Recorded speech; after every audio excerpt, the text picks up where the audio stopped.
Hello! Well, lads. Welcome to the podcast. How are you? I'm good. Good. You're fucked today. Huh? I said this when you come in. Normally when you walk in, you insult me. I kind of got the punch in before you did. I beat you to the punch this morning. Oh, well, I always tell you look like shit because you do. Mostly you do when you answer the door.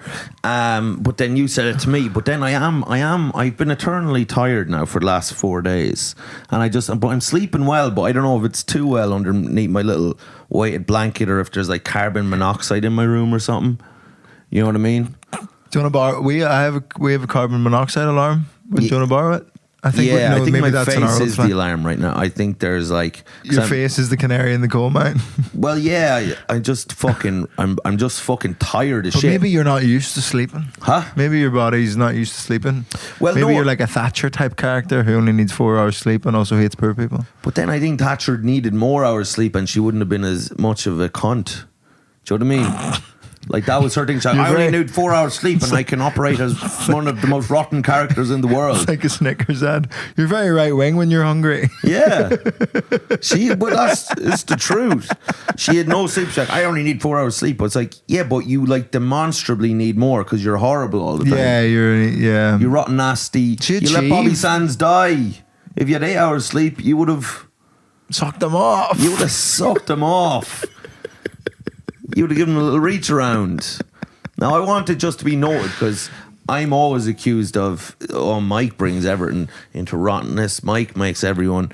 You said it with your eyes. You said it with your eyes before I said it. And then he's coming out sucking off Bobby Sands. I'm done. An emaciated man on hunger strike. Margaret Thatcher. She was a married woman. There was no need. Okay, I'm going off being dirty on the podcast. I'm going back to my roots. I'm going to push back against all the filth. As a little puritanical prude. Yeah. Good. I'm going to be a saintly little boy on the podcast from now on. Okay. Which is what you would think would happen with my new mustache. Yeah. Which I've kind of kept beyond November, but I'm still unsure about. You look like Matt Dillon in There's Something About Mary. I don't know if you've ever seen that. Who's Matt Dillon? Film. He's an actor, my dear boy. He'd be a brother of a man... Tim Dillon. Huh?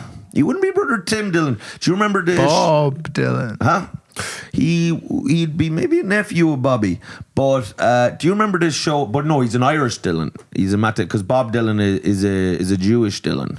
Oh. Because his real name is like Bob Eisen. Dylanstein. Heinberg. Dylanman, yeah. Or Dilberg. Bob Dillman. Yeah, Bob Dillman. Probably. I think that honestly might be it. How many roads must the man walk down before you give him a Jewish name? The answer, my friend, is blowing in the wind. Oy vey, the answer is blowing in the wind. L'chaim. Yes. So I don't know the Jewish words. You know too much about it. I research all different cultures so I can be specifically offensive to them. Is that true that you do that? I like to be well read on all sorts of different cultures so you can just drop in a bit of knowledge and then you get away with the nasty thing you've said. Right. Because they go, oh, he knows. Yeah. And they forget that you've said a nasty thing. It's the Andrew Schultz method, really, isn't it? Yeah, you just show a teeny tiny bit of interest. Right. And then pull the everyone rug in out. the comment section's like, oh, he actually knows so much about things. It's like the first, it's all in the first paragraph of Wikipedia. Yeah. You don't even scroll on Wikipedia, just that one. There's a thing. Thank you. You love a little cultural or racist comment. You love something. But I wasn't being racist there. I just said l'chaim. Huh? L'chaim. I don't know what l'chaim means. To life, I think. Death to the Jews. Well, I know because that song, to life, l'chaim. L'chaim, l'chaim, to life. But what's this from? Is this from Fiddler a musical? Fiddler on the Roof. Now that's what your mustache looks like. If I were a rich man, diddle diddle diddle diddle diddle diddle diddle dee. All day long I'd bitty bitty bum if I were a wealthy man. Yeah, you look like you fiddle kids on a roof. I would just play the violin on the roof. That's what I would do. I would play the violin on the roof. Yeah, but what I'm saying is you look like you fiddle. I play the violin very nicely atop roofs. No, it looks like you've zero entertain violin. the masses. It looks like you've I'm zero. bringing classical music to the people of the street. No, it looks like that you don't like classical music, that the only music that you like is kind of like ominous, like dun dun dun dun, and then that's as you chase children around a roof. All my favorite classical music does sound roughly like that. Dun, dun, dun, dun. It's very like Shostakovich, whatever that noise is. This is wrong. Come over here, you kids, and set me off. Now you've turned into, it's kind of, you somehow went from kind of 20th century Russian music and took a real switch into kind of Austrian classical stuff. But well, that's what I was doing. I span different genres and different areas of music and time, and that's just because of my breadth and interest in your breadth in music. You're a broad man. Huh? You're a broad I'm very man. big, yeah. Yeah. I'm the broadest in my family. Synonyms for broad. Thick. Thick, yeah. I would take it being thick. Thick man. But like thick as in THICCC. Triple C? Triple C, like three thick. C's? Like me, I'm thick as in like I'm good at twerking kind of thing. Do you think you could twerk? Absolutely. I twerk on stage. You're not the build for a twerker. I twerk on stage. You're not the build for a twerker. You're too wiry. I put the work in twerk. You make it look difficult? I don't know. I just it came into my head and I was like, I'm going to say that, but I didn't think about the meaning of it. Yeah, because if anything, it's like you'd want to take the work out of twerk. Well, yeah, I guess just make it look easy. You want to make it look easy. Like you don't want someone being like, Jesus fucking Christ, oh fucking Christ, Mary, put on more tea, Jesus, like a laborious twerk. Do you know what I mean? Yeah, nobody wants a laborious twerk. No, 100%. An effortful twerk. Like you're getting a thing to wipe the sweat off your forehead. Jesus fucking Christ. You know what music? You know that to the window, to the floor. Fucking hell. Jesus fucking Christ, lads! Can't wait the fucking lunch wins. You know, You like can do looking it, for put your your lunch back hour. into it. You be clocking into your twerking shift for the day. Yeah. Just clocking in, Jesus. Just with all your kind of work clothes, but you've little fucking like arseless pants, like just your pants and just, oh fucking Christ, yeah. Right, okay, fucking, oh Jesus. Just the radio, you know, like a workman's radio. I know. They always find somehow a radio station that's playing techno at 2 PM. They do, yeah. I don't know how they do that. I don't know either. It to be honest, most places that play music, like gym music in particular, like I can't abide by it. It's all that stupid, like, and at the end of every week each one of us becomes a freak. And it's 12 in the but all this fucking boppy it all sounds like the music when you get a star on Super Mario. Yeah. With some woman going, I went to dance at the party with the boys and I wanted to be fun and have a big butt. That's right. That stuff, yeah. Yeah. She wanted it to be fun and to have a big butt. Just to break down the lyrics there. I think that's a Bob Dylan lyric, is it? That was riffing. Matt Riff. We haven't really addressed the Rife controversy on the podcast, have we? Have we not? No, we haven't talked about like the specific joke. Oh, because he got in trouble for the Dom violence joke, and then he did. Oh yeah, and it came up on the live podcast, which you do. Thank you very much to everybody who came to the live podcast. Yes, it was insane and really fun. Yeah, we'll chat about it. I've been told off about it. I want you to know that I have been told off. I want everyone to know. I He's just after said telling me that I'm a pig. Slightly fewer pedo chants would have been good, but that's okay. I mean, but I just want to say that. I just want to say on that. Yes, there was a lot of pedo chants. Yes, I did get carried away. Yes, I admit I probably brought the podcast into disrepute and made it into a circus. Yes, did I molest some of the people at the podcast? Yes, I did. So what? Okay. Did I start biting people's ears? Yes, I did. I got hungry. You kissed the only man in the room who'd never listened to the podcast. I did, and he didn't seem to, I tell you, he didn't seem to like it. But give him his due. I mean, his face only got sourer and sourer as the night went on. He hated it. Everybody was stood up singing at the end, and he sat down. I was told, but it took the discipline it took for him not to partake. Just get involved with the fairy tale of New York, but he was just nope. he sat down and he was just chewing on his own unhappiness, just swirling his own discontent around his mouth. Like, but yeah, I did kiss him, and let me tell you, it didn't give me any joy. It didn't give him any joy because he was cold. He was a cold fish. It was a thankless task. He was a loveless, barren-souled little man. But thanks for coming. His name was Alex, and he kept the hat on the whole show. I did take his hat off at one point, and it turned out he was bald, and I felt very bad because then I was like, "Oh, you." But I think you made the baldness like appear worse because you pulled his hat off, and then I believe what you said was, "Oh no, he's bald." I did. No, I made it way worse. If I had acted like it was all fine, it would have been grand. But I pulled his hat off and then went, "Oh Jesus, fuck, sorry lads, I didn't know you were horrifically maimed by the passage of time." Oh shit! I did make it because I acted like he had cancer. I acted like he had AIDS. Once I took it off, and that did make it so I was like, Jesus Christ, I'm so sorry. Yeah. Now that I think of it, I wouldn't be surprised. Can we? I would say if he had me hung somewhere. I would say, as a general rule for listeners and viewers of the podcast, if there are any, I would say tell your friends to listen to the podcast. Like send them, be like, oh, I think you'd like this episode. Yeah. If you have a friend who has never been to a live show or never listened to the podcast, don't bring them to the live show. That's right. As a preference, like you're all just go by yourself to the live show. If you don't have another pal who listens to the podcast or watches the podcast, just go because you'll make friends. I'll kiss you. Guaranteed. Guaranteed. We close every live show with a kissing booth. Yeah, I'll bite your elbows.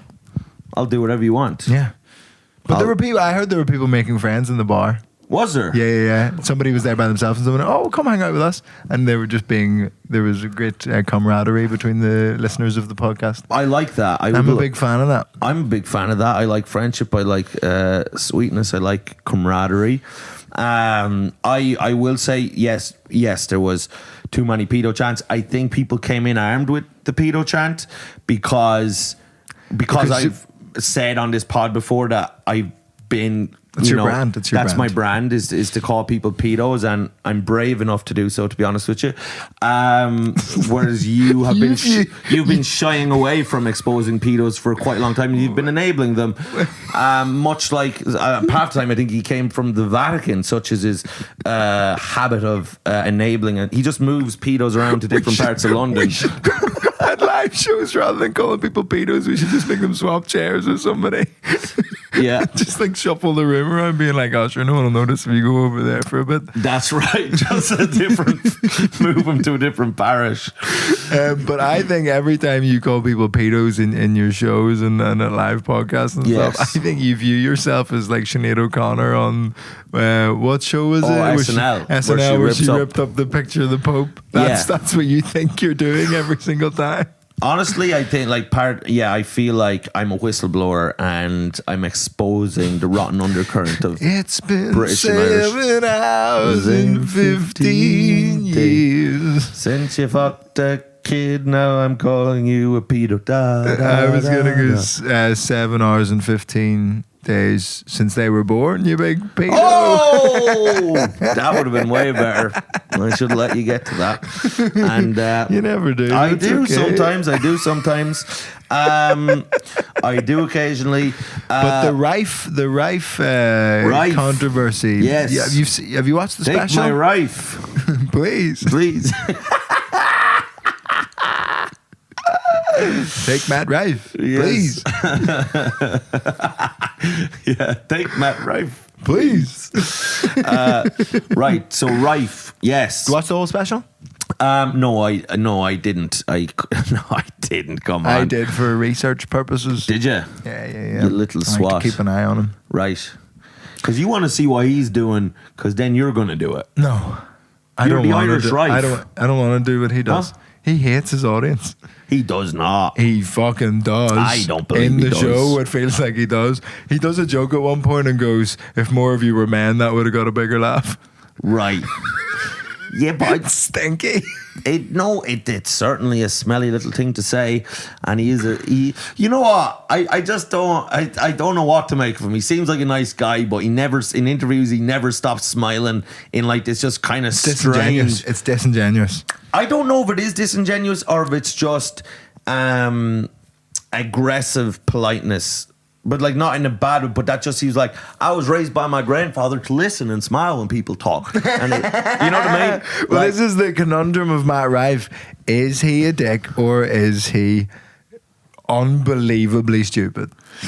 Probably a mix of both. He's not unbelievably stupid because he knows that if he just flashes his nipples, it'll sell a world tour. And that's like, put that in the poster. I think he's a smart guy. But is that smart? Huh? What? Is that smart to just go for the money move rather than any artistic integrity whatsoever? Absolutely.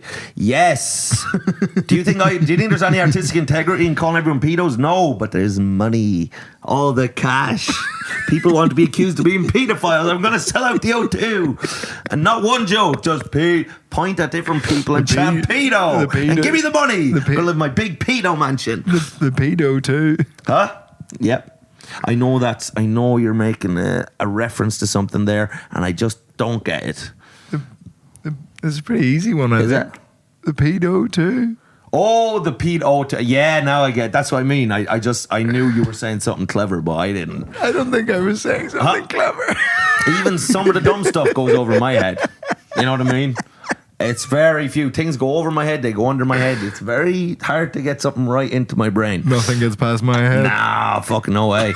You're right. No, just it's like putting the fat lad in goals. Yeah.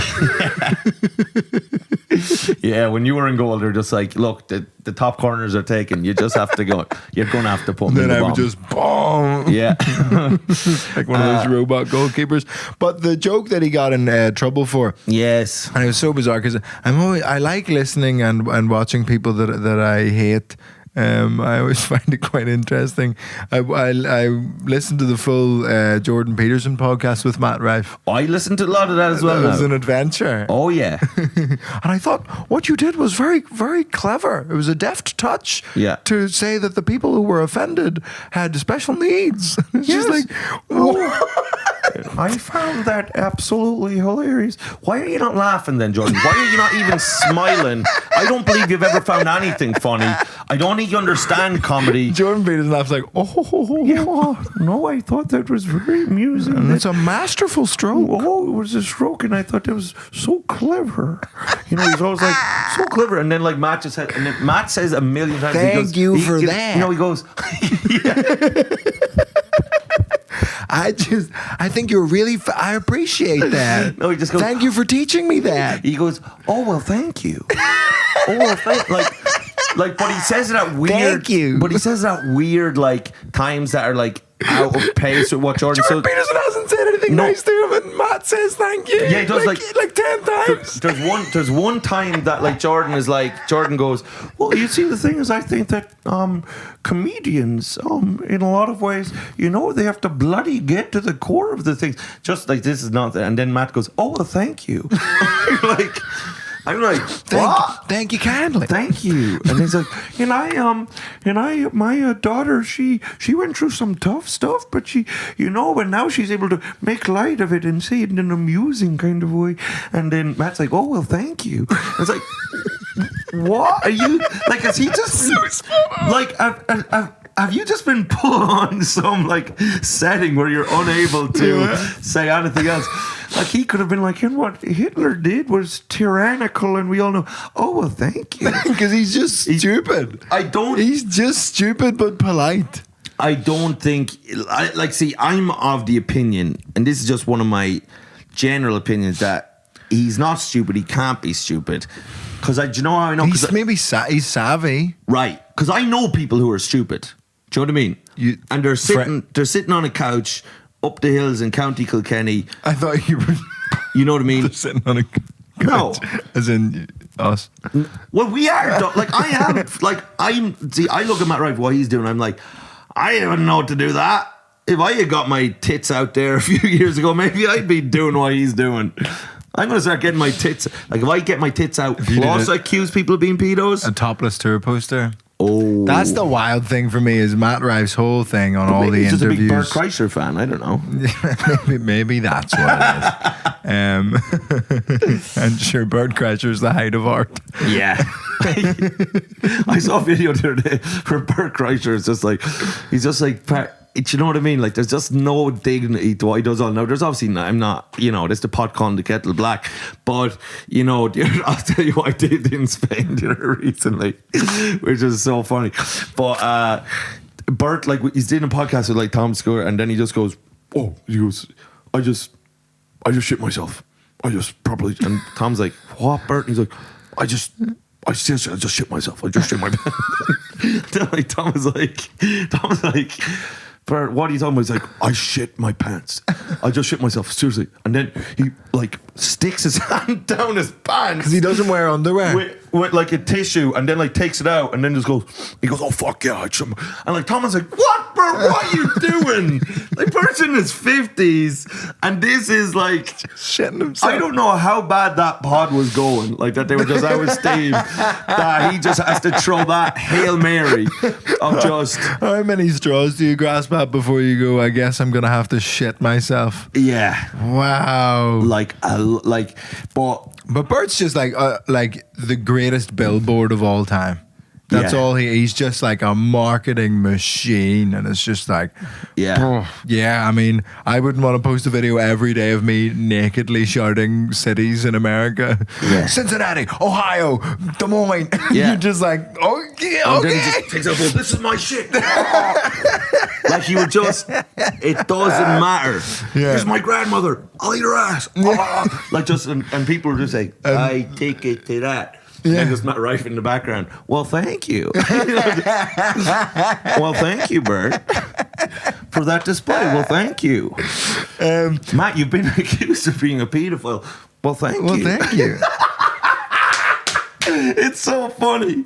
And Matt just has like his little scripts. He'll be like, well, thank you. And, Twitter isn't good. Yeah, I know. That's it. Well, I'm of the opinion that social media is a bad thing. And then everyone's just like, no one says anything, and then he just, well, thank you. Like, he just, he's just kind of malfunctioning. But the issue, and it was the same because he went on, he was interviewed by Tom Segura and Jordan Peterson and various different people. That's right. I've listened to every single one of them.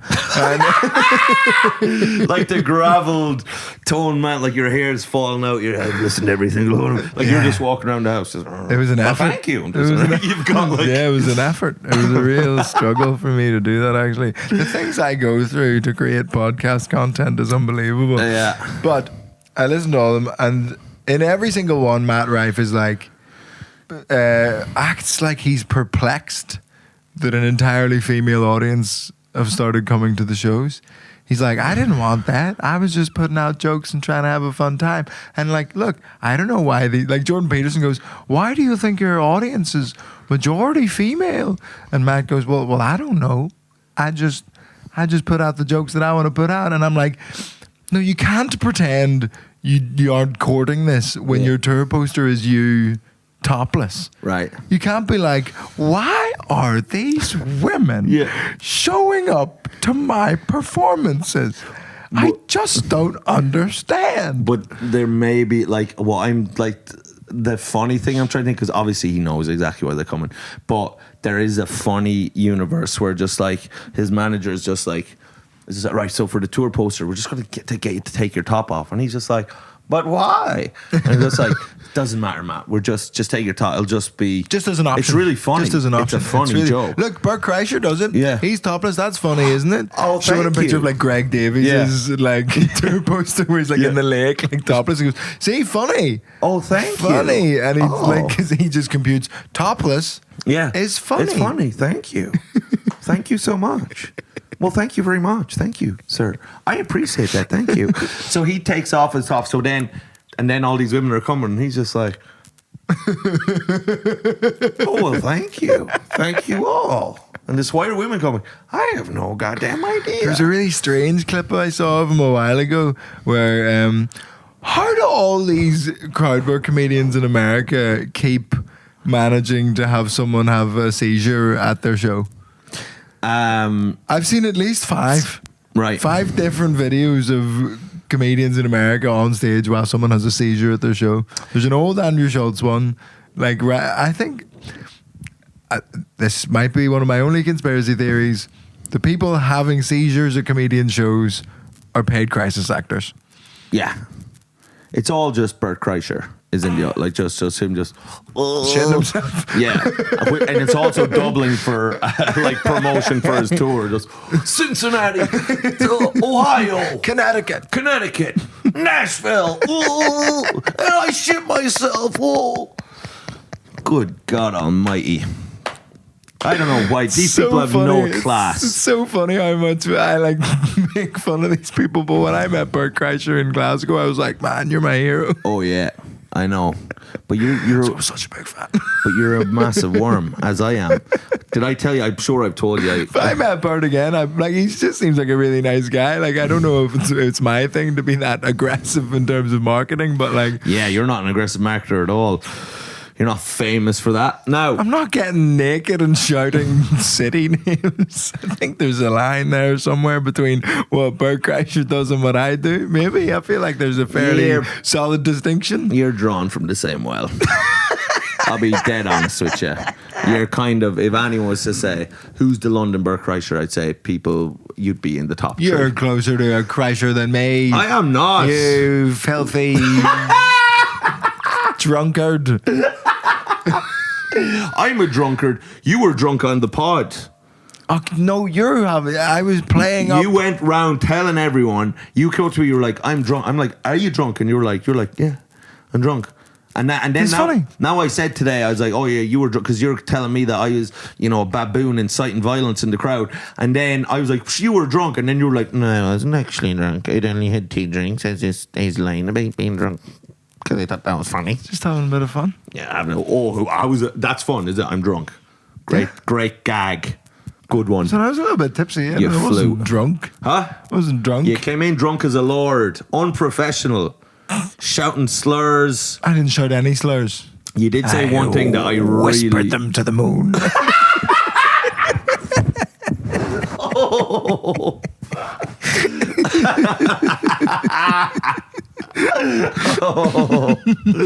Oh, that's good. There's something so funny about you with the mustache, feeding cold fries to foxes, just whispering slurs to the moon. Fix the thing on you. Oh God, that's funny. I've thought about you a few times this week for you, just feeding cold chips to foxes for the foxes, and coming in and telling that the foxes have been fed. Mark it down. Oh yeah, mark it down there. Yeah. But so let's get to Rife's joke. The joke that got him in trouble. This nasty this is little what gag. was interesting on the Jordan Peterson podcast. Yeah. Is he admitted that it's a twist on an old joke. Yeah. He said it's like a twist on an old classic joke, and I was like, well, you can't do that. It's like. Right. It's like he was like, yeah, it's like an old joke, and He's I'm like, doing a cover on a Netflix special, like opening it. And the joke, if you haven't seen it, is he's at a diner with his buddy, and his friend. The server comes out, and she has a black eye, and he says, "God, that's awesome." But the rest of her wasn't black, so it was okay. And so he goes, God, that's terrible. It must be like embarrassing for her. Would they not like? And his friend says, oh, would they not like have her working in the kitchen for the day just so she doesn't have to like parade around with a black eye? And Matt's joke is, well, if she could cook, she wouldn't have the black eye.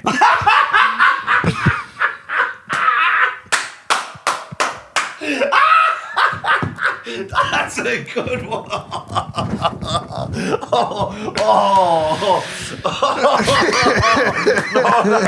Was that his joke? Yeah. Oh, that's good. That is so good. This is so nasty. Oh, that's a good joke. I didn't think you could do anything that would make me have sympathy for Matt Rife, but this is nasty stuff. That's a good joke. It's nasty. Because if she couldn't, because she got a box in the face because she cooked really bad rice or something. And they hit her. So if she could cook, she wouldn't have it. Oh, that was good. No, that was. Now I get why he's so big. So big. That was one of the best jokes I've heard. Oh, but you know, because that got me. That really got you. That got but me.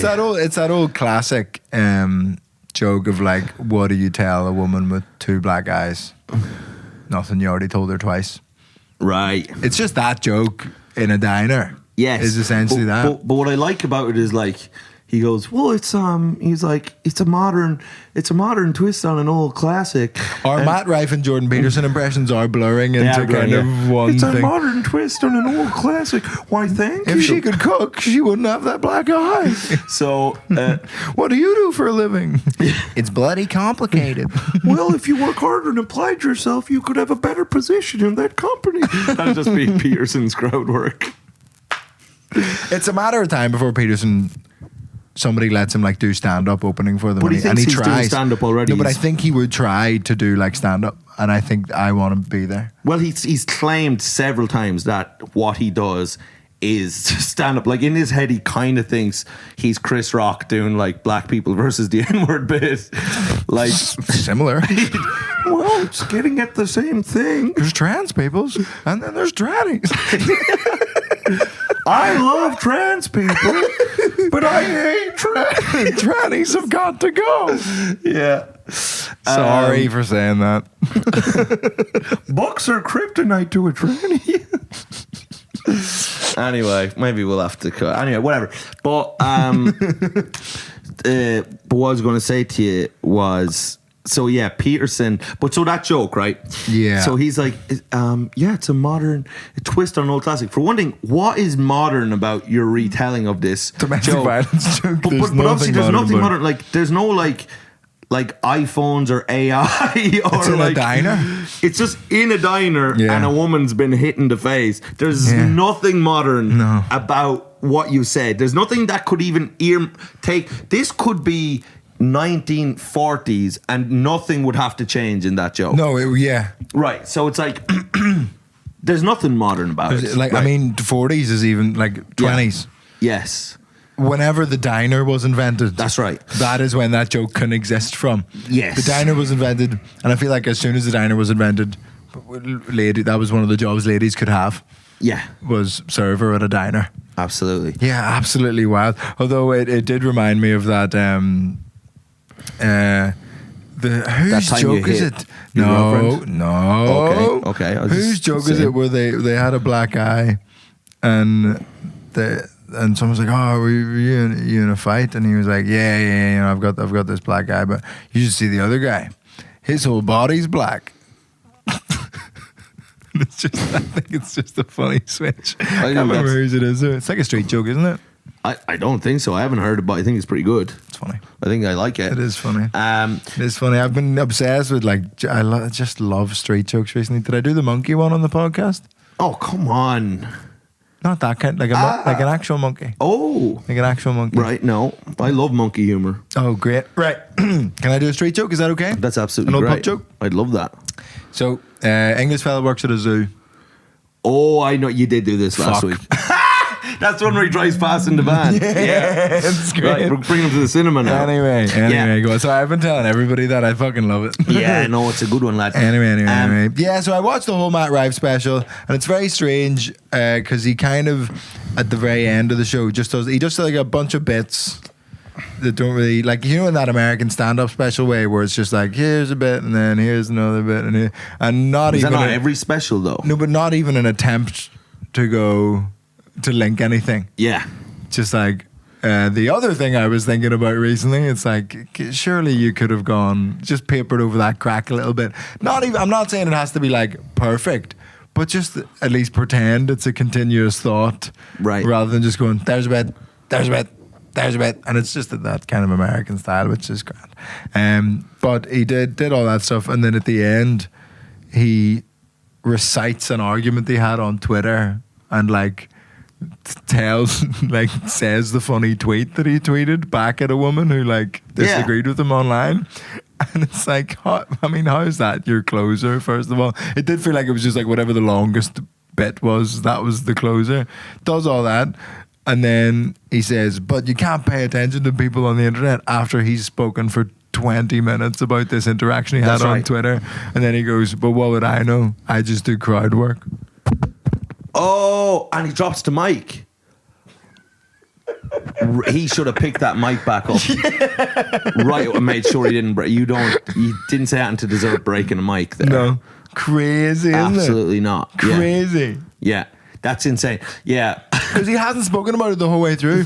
Like if he'd set up this thing of like people think this and that was like a part of the kind of through line of the special of like proving that wrong or whatever, but it hadn't been teed up at all. It was just at the end he basically went, and just to let you know, I think about all the nasty things people say about me lots. It affects me deeply. My mental health has been rocked. Oh, and by the way, thank you.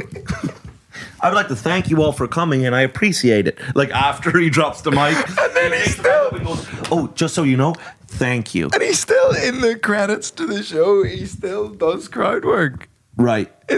While the credits are rolling, there's like a couple crowd work bits where he comes out at the end and like chats to people and does the most like Rife-ian crowd work ever of like, oh, black people are there. Yeah. Yeah. Yeah. You're old. Y'all are black. Y'all are old. Y'all eating too much.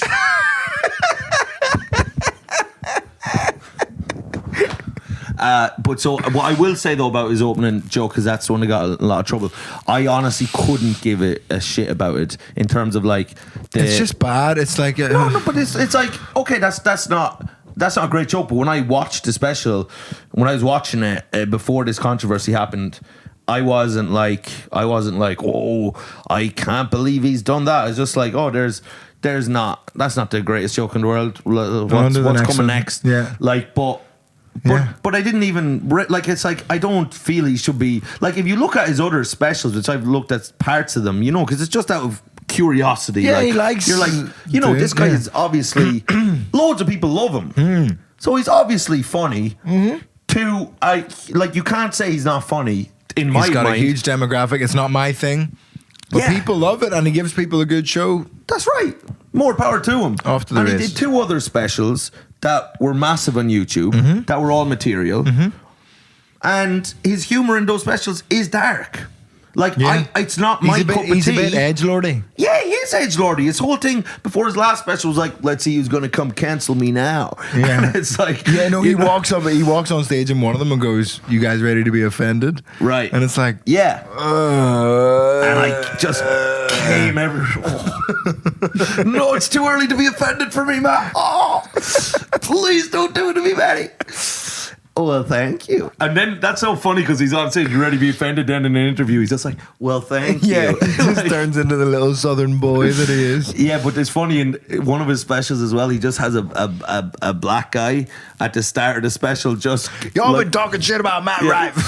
I bet he just went up to... Matt Rife been doing comedy. He's just showing his black friend his comment. It's like, can you tell them to leave me alone? If you haven't seen it at the start of one of his earlier specials, it's just a black friend of his saying that like, people have been talking shit about Matt Rife on the internet. Matt Rife has been doing comedy for 10 years. He's been out here in these streets. Matt been grinding, and y'all been saying Matt ain't put his work in. He been making people laugh. Matt's been doing it, and like Matt had to just give him just fucking $5,000 and just tell him I've been doing it. And then he's like, Matt's there I with swear to God, with cue teleprompter. cards. Yeah. I've been doing it. And it's just like, I swear to God, if you guys say nasty comments about me one more time, I'm going to get my black friend to tell you off. What? And look, we all get caught up in reading too many comments about us. And as this podcast has grown and as like Instagram has grown and all whatever, you get mad comments. And if you let all of them in, it would fuck you up. But why do you think I am so unwell? I let them all into my head. Is it the comments? Well, I mentioned this is the live podcast recently. I've been elected as some kind of a spokesperson for Palestine by accident. Yeah. And now I just get sent horrific videos of like just dying babies and people going, can you use your voice to share this? Yeah. Trying to sell tickets in Bournemouth, fuck off. Yeah. I'll make jokes about it, but I'm not gonna, you know, take a side here. So do you see these, that Tell you what I am scared about, and by the time this comes out I may have already released it, because I did that joke about Sinn Féin, basically, but I have other jokes that are like slightly more like, because none of the jokes are really partisan. I don't like getting up and doing like a Nish Kumar and being like, you should think this and this is all this is the righteous thing to think and whatever, and it's like I don't like telling people what to think. I think it's bad, apart from the racism's bad, obviously. Racism's bad, which is obviously the cornerstone of your career at this stage. Yes. Racism is how you've made your fortune. Silly. Yeah. That's what I say. It'd be so funny if I named my next tour Racism's Bad. Racism's poopy. Racism's load of poop. Racism's load of stinky poop. And now Vittorio Angelone. You just make topless. Yeah. You topless with fucking just your little muzzle. I think racism's load of stinky poop. That's what I think. Yeah, he sells 200,000 tickets in a day. I forgot what I was. Oh yeah, I've got jokes that are slightly.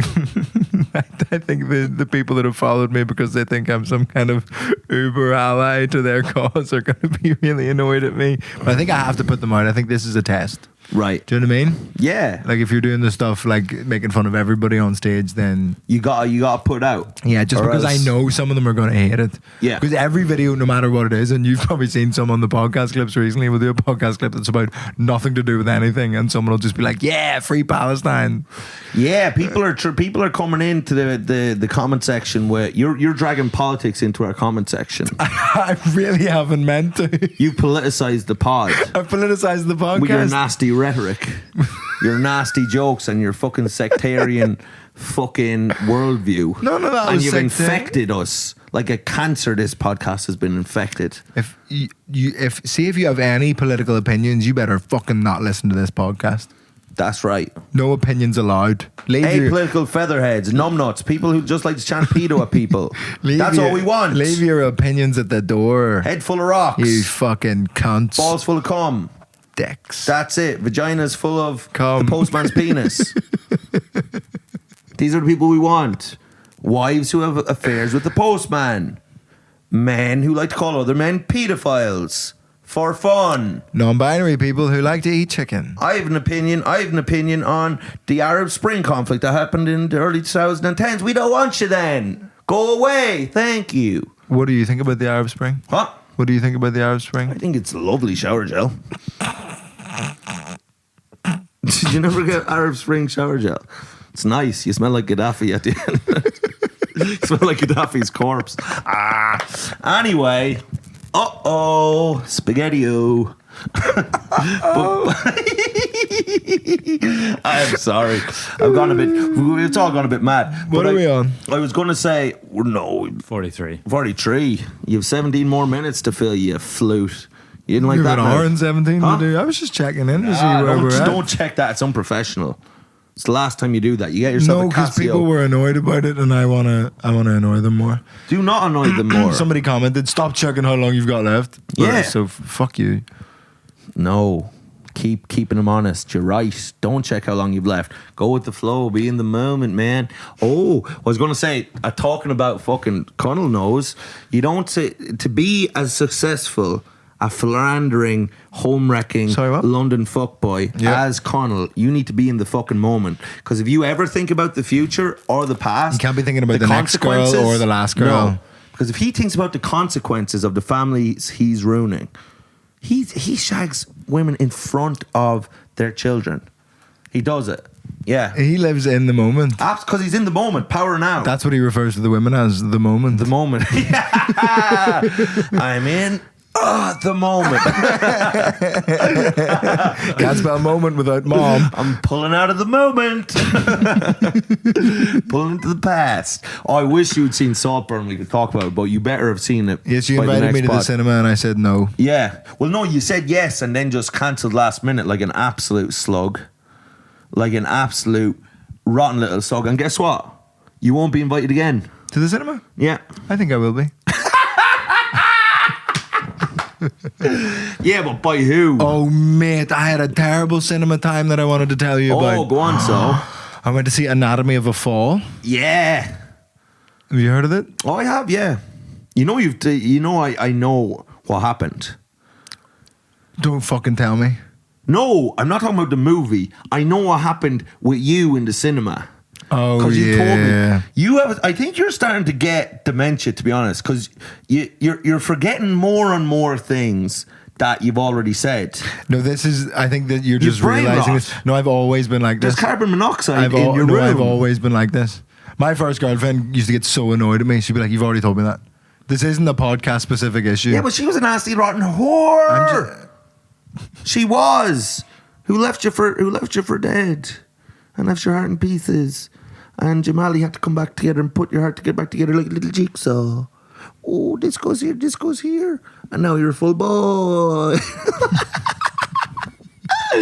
Oh. So are you not going to let me tell the I am cinema gonna let you story tell for the the cinema benefit story. of the podcast? I absolutely am. I'm going to direct it to Connell. It was absolute filth.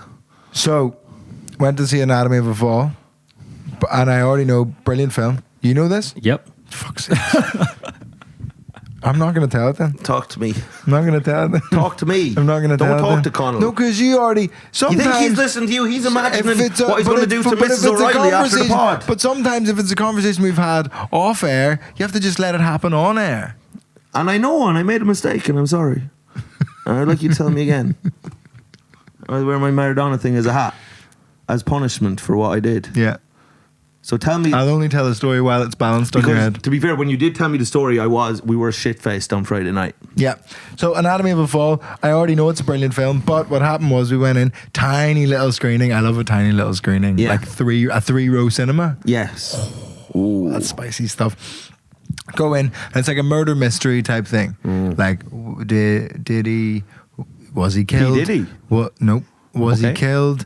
Did he commit suicide? Was it an accident? Those are the three potentials Okay. on offer. Yes. And it's this whole thing, and his son's blind, and that's it's part of the story as well. And we're watching it, and I'm loving it. It's brilliant. Some of it's in French, and that's okay.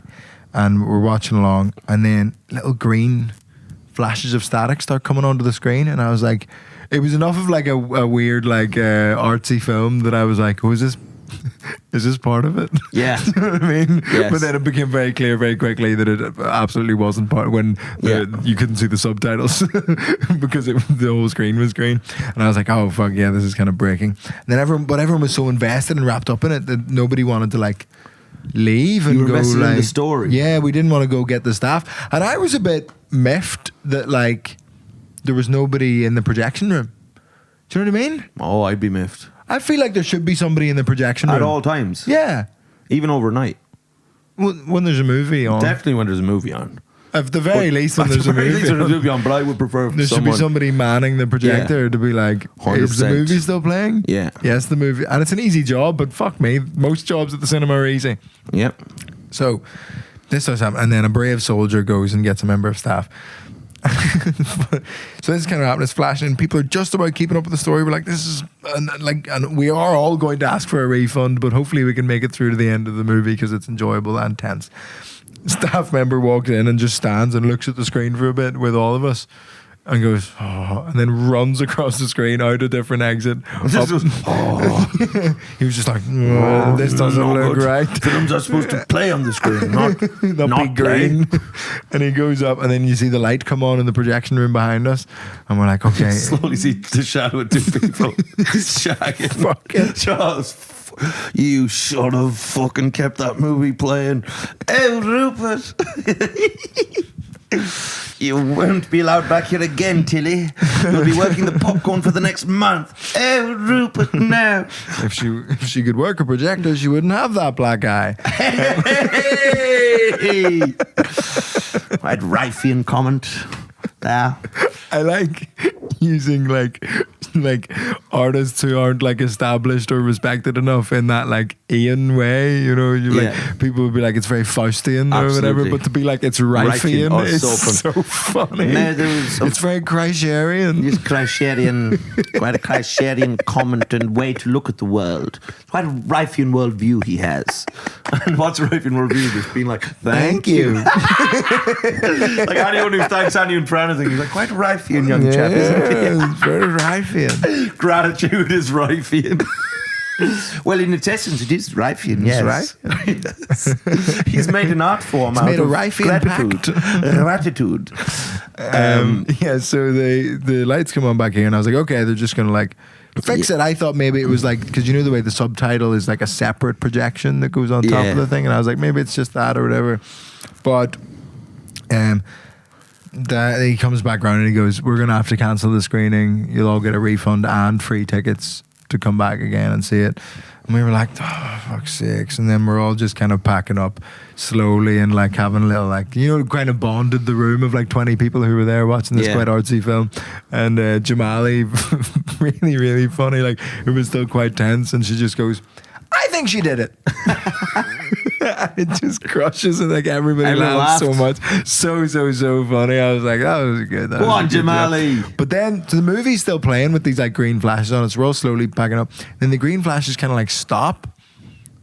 And like a couple couples had left very like annoyedly and just been like, oh fuck's sake, just getting given up.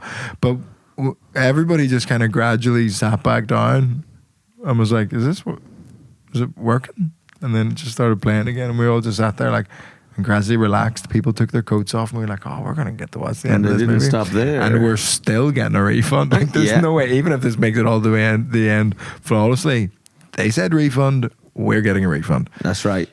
It goes, and then we are 15 minutes from the end of the movie, and it like we're in the court. They're arguing, and it's like, fuck, we're gonna find out what happened. Yes. And then it just starts flashing green way more regularly than it was before, and then the whole screen is just green, and the audio is in French, so we can't even understand what might be happening in the court, and we're just like, fuck. And then a different member of staff comes in and goes, a member of staff of colour. No, the first one was a member of staff of colour. The second one was a white guy. That's insulting. Oh, we better send in a white to really fix it. Okay, it's an emergency. Send in a white. Send in a white quick. I also think that it was like that's bad form. Like only a couple of people left when the first member of staff told us to leave, but then when the white guy told us to leave, we were like, okay, time to go. No, it's over. Rules are rules. They've sent down a white. They've sent a white down with quite a Rifean attitude. The white, he came in and he said, thank you for coming to the cinema. Rifean. He's Rifean. So we just have to leave. And I was just furious. Yeah. I was just like, well, what do you do? Because I get we have a refund and we have free tickets to go see it again. But like, do you watch the whole movie? It's like a 2-hour movie. Yeah. Or do you freak out an entire cinema of people? By coming in with 15 minutes to go. With big popcorn. Just being like, I'll figure it out. Yeah. Like that. But I think I might do that just to see the look on people's faces as I arrive going, what do you mean? What? Yeah. So I'm just going to walk in and sit down 15 minutes before the end. Susan, there's only 15 minutes to go, and the fat-headed youngster has come in with a full popcorn. Then you're, thank you. Oh, he's a Rifean young man. He's been influenced by Rife, I see. So I'm going to go, but we got home and I was like frantically searching all the most like virus-filled websites on the internet trying to find like a stream of this. Yes. Like the AIDS-riddled websites. Yeah, just these horrific. Absolute polio, fucking smallpox websites. Just diseases that don't even. These websites with rickets. Yeah. Just shingles on this. Like, no. Those ones where you press play on the movie and then just a million other things. Yeah, and you Japanese kids. And you gotta find X's. You gotta find the right X to click. Yeah. You're like, oh no, that one's not gonna close it. That one's gonna open up fucking Pandora's box. Something you press and just a fucking prostitute just appears. Like, what the? Like next to you, you're just like, what the fuck happened there? But there's a little X on the top and you're like, you can just close her off. And you're like, So we couldn't find one. It's like too indie of a movie and too new of a movie for it to be fucking anywhere. So I think I'm gonna have to go back. I'll probably watch the whole thing again. It was good enough, but Saltburn is sick. People have asked me to give, asked us on the Patreon to give our reviews of Saltburn. So please watch it, Connell. I can't believe you haven't watched it. The trailer and Barry Keoghan's accent's weird. Barry Keoghan, and this is all I'm going to say about it right now. Don't spoil anything for me. No, this isn't going to spoil anything because you've already you've called out the elephant in the room there already from the trailer. He genuinely has 7 different accents in the movie, and I'm not lying. It's absolutely insane. Like, 'cause he's just, I swear to God, within a frame, he'll be from Liverpool, Belfast, and then Ireland, and it's just because it's insane. Do you know what he's aiming for? Is that Liverpool. evident? He's aiming for Liverpool. He's supposed to be from Liverpool, and then like some of the times he's like, hell yeah, and you're like, what? Do you know what I mean? It's so Irish at times, and yet he's still good. But he's a face. He has a face.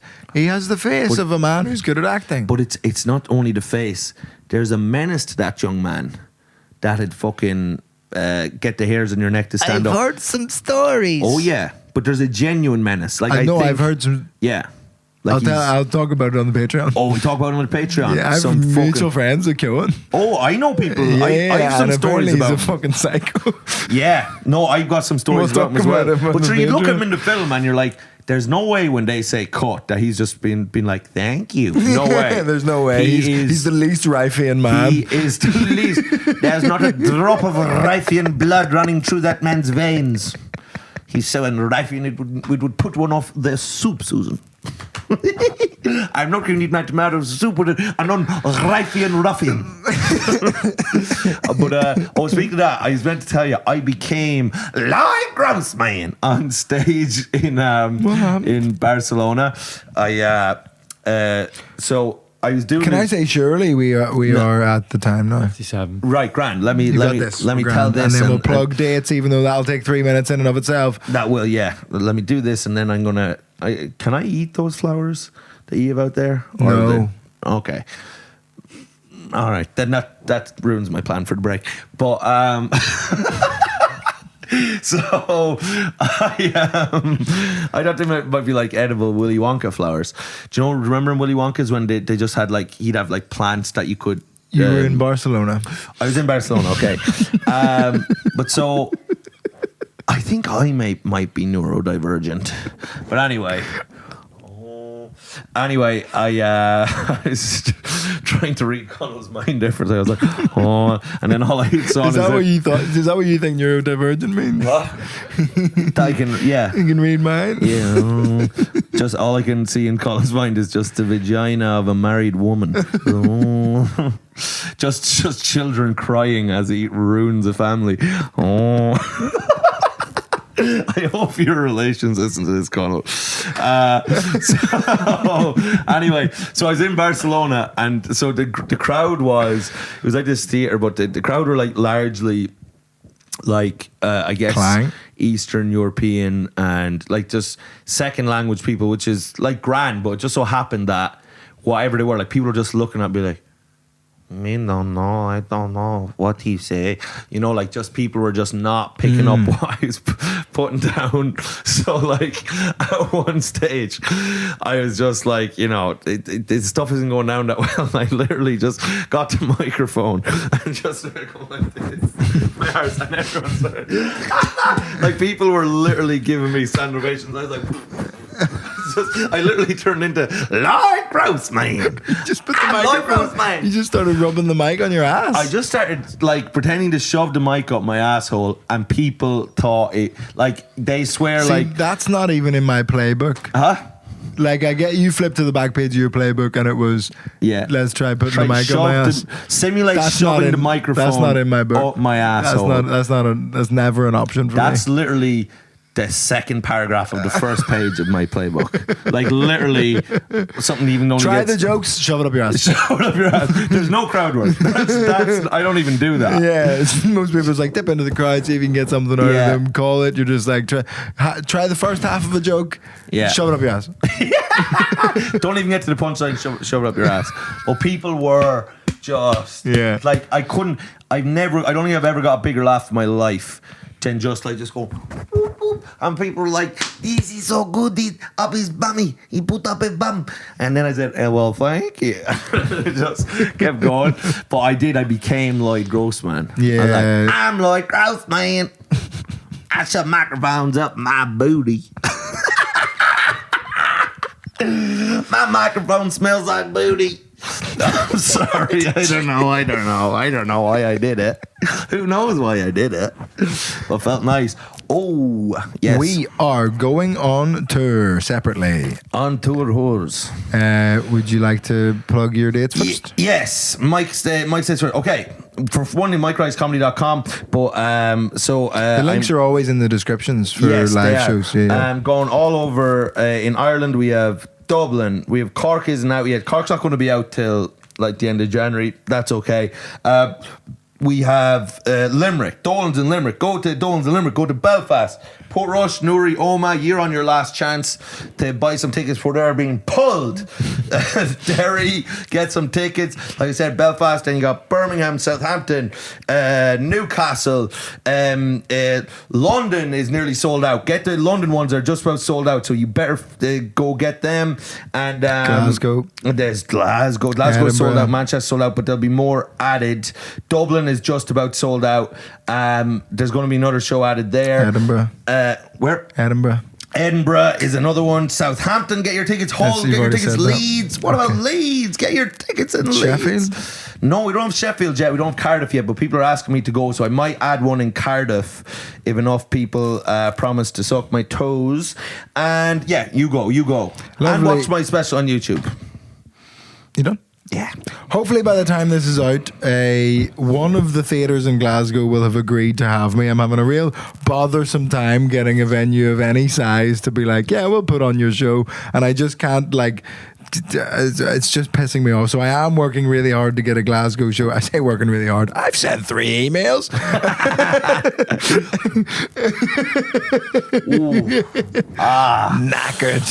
Knackered like you after twerking. After twerking 12 hours. So Glasgow's on the go. We've insanely, and I want to push these because I'm scared of them. I've added another Vicar Street in Dublin and another Ulster Hall in Belfast. So please fucking buy tickets for those because they're big and scary and cool. We've added a 6th Leicester Square Theatre in London, which is mad as well and also exciting. But check out the ones that need a real push are like your Pools, your Darwins. Birmingham can fucking step your game up, actually. I'm annoyed about that. Aberdeen sold out. We've added extra Edinburgh shows as well. Portrush just added. Galway is coming soon. They fucked up the ticket link. Hopefully by the time this is out, there will be a Galway link. All the tickets are at VittorioAngelone.com. Galway link as well. Same venue. At the King's Head. At the King's Head. Lovely. Sign up to the Patreon for an extra episode every fucking week, you stupid cunts. Yeah, Barry Keoghan stories. Coming. And AIDS. Right. Bye. Bye.